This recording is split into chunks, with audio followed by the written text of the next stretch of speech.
Link canal ಹೋರಾಟದಲ್ಲಿ ಭಾಗಿಯಾಗಿ ಜೈಲು ಸೇರಿದಂತಹ ಹೋರಾಟಗಾರರನ್ನ ಬಿಡುಗಡೆ ಮಾಡಲಾಗಿದೆ. ಬಗ್ಗೆ ಒಂದು ಬ್ರೇಕಿಂಗ್.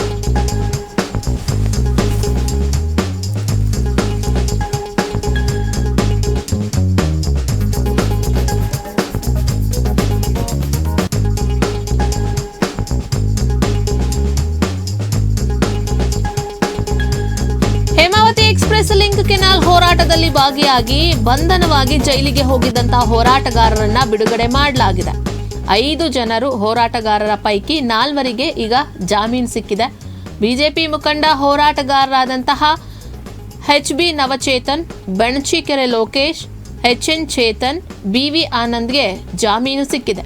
ಬೋವಿಪಾಳ್ಯದಲ್ಲಿರುವಂತಹ ಜೈಲಿನಿಂದ ಬಿಡುಗಡೆಯಾಗಿದ್ದಾರೆ ಹೋರಾಟಗಾರರು. ಹೋರಾಟಗಾರರ ಪರ ಉಚಿತವಾಗಿ ತುಮಕೂರು ಜಿಲ್ಲಾ ವಕೀಲರ ಸಂಘದ ಅಧ್ಯಕ್ಷ ಕೆಂಪರಾಜು ವಾದವನ್ನ ಮಂಡನೆ ಮಾಡಿದ್ರು.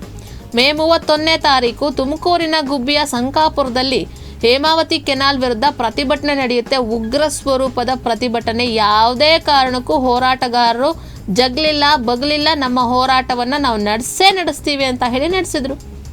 ಆ ಹೋರಾಟದಲ್ಲಿ ಅನೇಕ ಸ್ವಾಮೀಜಿಗಳು, ರೈತ ಮುಖಂಡರು, ರೈತರು ಸೇರಿದಂತೆ 13 ಪ್ರತ್ಯೇಕ FIRಗಳನ್ನು ದಾಖಲಿಸಿಕೊಂಡು ಹೋರಾಟಗಾರರನ್ನ ಬಂಧನ ಮಾಡಲಾಗಿತ್ತು.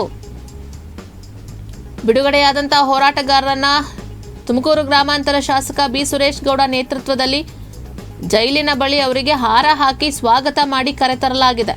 ಈ ಸಂದರ್ಭದಲ್ಲಿ ಸುರೇಶ್ ಗೌಡ ಕೂಡ ಮಾತನಾಡಿದ್ದಾರೆ. ಬಂಧನಕ್ಕೆ ಒಳಗಾಗಿದ್ದಂತಹ 4 ಜನರು ಯಾವುದೇ ಆರೋಪಕ್ಕೆ ಒಳಗಾಗಿ ಬಂಧನಕ್ಕೆ ಒಳಗಾಗಿದ್ದು ಅಲ್ಲ. ಜಿಲ್ಲೆಯ ಅಸ್ತಿತ್ವಕ್ಕಾಗಿ ಅವರು ಹೇಮಾವತಿ ಲಿಂಕ್ ಕೆನಾಲ್ ಅನ್ನು ವಿರೋಧಿಸಿ ಪ್ರತಿಭಟನೆಯಲ್ಲಿ ಭಾಗವಹಿಸಿ ತಮ್ಮ ವಿರೋಧವನ್ನ ವ್ಯಕ್ತಪಡಿಸಿ ಜಿಲ್ಲೆಯ ರೈತರ ಪರವಾಗಿ ಧ್ವನಿ ಎತ್ತದಂಥವ್ರು. ಇದಕ್ಕಾಗಿ ಅವರು ಬಂಧನಕ್ಕೆ ಒಳಗಾಗಿದ್ರು.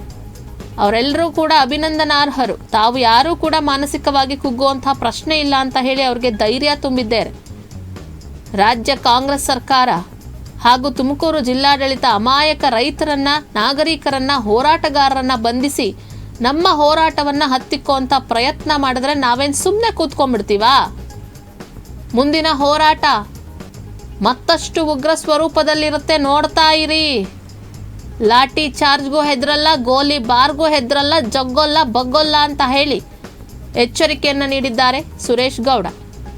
ಈ ಬಗ್ಗೆ ಅವರು ಸಹ ಮಾತನಾಡಿದ್ದಾರೆ. ನೋಡೋಣ. ನಿರ್ಮಾಣ ಮಾಡುವಂತ ಕೆಲಸವನ್ನ ಸರ್ಕಾರ ಮಾಡಿಸ್ತಾ ಇದೆ ಪೊಲೀಸರಿಂದ. ಇದು ಯಾವುದಕ್ಕೂ ನಾವು ಹೆದರೋದು ಇಲ್ಲ, ಬಗ್ಗೋದು ಇಲ್ಲ, ಜಗ್ಗೋದು ಇಲ್ಲ. ಇವತ್ತು ನಾವು ಹೇಳ್ತಾ ಇದ್ದೇನೆ, ಜೈಲ್ ಮುಂದೆ ಸರ್ಕಾರ ಕೂಡಲೇ ಈ ಲಿಂಕ್ ಕ್ಯಾನಲ್ ಅನ್ನ ರದ್ದು ಮಾಡದೆ ಹೋದ್ರೆ ಉಗ್ರವಾದ ಹೋರಾಟವನ್ನ ನಾವು ಹಮ್ಮಿಕೊಳ್ತೇವೆ. ಯಾವುದೇ ಜೈಲ್ ಬರೋ ಇರ್ಬೋದು, ಯಾವುದೇ ಒಂದು ಲಾಠಿ ಚಾರ್ಜ್ಗಾಗಲಿ, ಪೊಲೀಸರ ಗುಂಡ್ಗಾಗಲಿ ನಾವು ಎದುರಲ್ಲ, ನಮ್ಮ ಜೀವವನ್ನ ಕೊಡ್ತೇವೆ ಹೊರತು ಹೇಮಾವತಿ ನೀರನ್ನ ಯಾವುದೇ ಕಾರಣಕ್ಕೂ ನಾವು ನಾಲೆ ಮುಖಾಂತರ ಬಿಟ್ಟು ಏನು ಎಕ್ಸ್‌ಪ್ರೆಸ್ ಕೆನಾಲ್ ಮುಖಾಂತರ ತಗೊಂಡೋದಕ್ಕೆ ಯಾವುದೇ ಕಾರಣಕ್ಕೂ ಬಿಡಲ್ಲ ಅಂತ ಇವತ್ತು ಸರ್ಕಾರಕ್ಕೆ ಎಚ್ಚರಿಕೆಯನ್ನ ನಾನು ನಮ್ಮ ಹೋರಾಟಗಾರರ ಜೊತೆ ಕೊಡ್ತಾ ಇದ್ದೇನೆ. ಈ ಹೋರಾಟದಲ್ಲಿ ತಮ್ಮ ಜೀವವನ್ನ ಮುಡುಪಿಟ್ಟು ಹೋರಾಟ ಮಾಡಿದಂತ ಚೇತನ್ ಮತ್ತೆ ಲೋಕೇಶ್ ಅವರಿಗೆ ಮತ್ತೆ ಆನಂದ್ ಅವರಿಗೆ, ಇನ್ನೊಬ್ಬರು ಚೇತನ್ ಅವರಿಗೆ ನಾನು ಅಭಿನಂದನೆಗಳನ್ನು ಸಲ್ಲಿಸ್ತೇನೆ. ನೀವು ದೇಶಕ್ಕಾಗಿ, ಈ ಜಿಲ್ಲೆಯ ನೀರಿನ ರಕ್ಷಣೆಗಾಗಿ ಹೋರಾಟ ಮಾಡಿದ್ದೀರಾ. ನೀವು ಯಾವುದೇ ಡಕಾಯಿತಿ ಮಾಡಿ, ರೇಪ್ ಮಾಡಿ, ಮೋಸ ಮಾಡಿ ಜೈಲಿಗೆ ಹೋದಂತವರಲ್ಲ.